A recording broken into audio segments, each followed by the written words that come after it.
to enable or disable set mobile data warning in Samsung Galaxy S10. Open Settings. From a home screen, swipe up or down from the center of the display to access the apps screen. Tap Settings.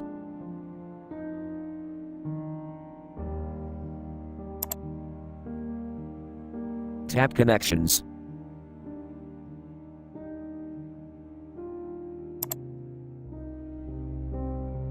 Tap Data Usage.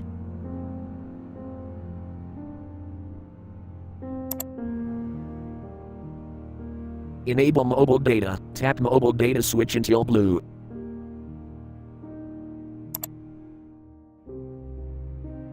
Tap billing cycle and data warning.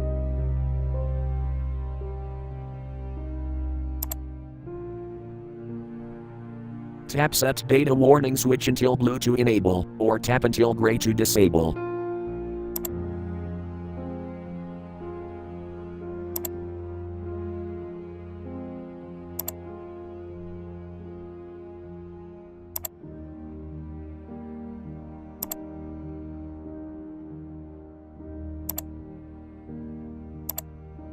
Thank you for watching. Have a nice day.